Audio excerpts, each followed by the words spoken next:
சூர்யா, சரவணன் அவருடைய பேர். அவருக்கு சினிமா ஆசையெல்லாம் பெருசாக இல்லை. அவர் வந்து ஒரு அம்பத்தூரில் ஒரு எக்ஸ்போர்ட் கம்பெனியில் வேலை பார்த்துட்டு இருந்தார். எம்பிஏ முடிச்சுட்டு வேலை பார்த்துட்டு வீட்டுக்கு போக ஆஃபீஸ்க்கு போக இந்த மாதிரி இருக்கக்கூடிய நபர் தான். வசந்த் டேரக்டர் வசந்த் அவர் கண்ணில் படுறார். பட்டுட்டு நல்லா இருக்காரு சிவகுமார் சார் பையன், நடிக்கலாமான்னு கேட்குறப்ப சூர்யாவுக்கு விருப்பமே இல்லை, படத்தில் நடிக்க விருப்பமே இல்லை. எனக்கு நடிக்க வராது சார், என்னை விட்டுருங்க அப்படின்னு சொன்ன பிறகு அப்புறம் போய் கன்வின்ஸ் பண்ணி மெட்ராஸ் டாக்கீஸு மணிரத்னம் படம் கம்பெனி நிறுவனம் தான் படம் தயாரிக்குது, பெரிய பெரிய படம் தான், பெரிய நிறுவனம் தான், வரலான்னு சொல்லி வேறு வழியில் காம்ப்ரமைஸ் பண்ணி அவரை அந்த படத்தில் அறிமுகம் நேருக்கு நேர் விஜய் அண்ட் சூர்யா 2 பேரும் சேர்ந்து நடிக்கிறாங்க. அதுபோல் ஆக்சுவலாக அந்த படத்தில் அஜித் அண்ட் சூர்யா தான் பண்ணுறதா இருந்துச்சு, அஜித் அண்ட் விஜய் பண்ணுறதா இருந்துச்சு. அப்புறம் அஜித் சில காரணங்கள்லாம் நடிக்க முடியாது, ஏன்னா அஜித்தை வச்சு ஏற்கனவே ஆசைன்னு ஒரு படம் பண்ணியிருக்காரு.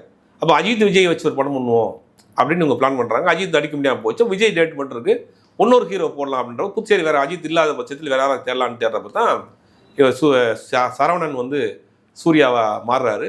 அந்த படம் தான் நேருக்கு நேர்.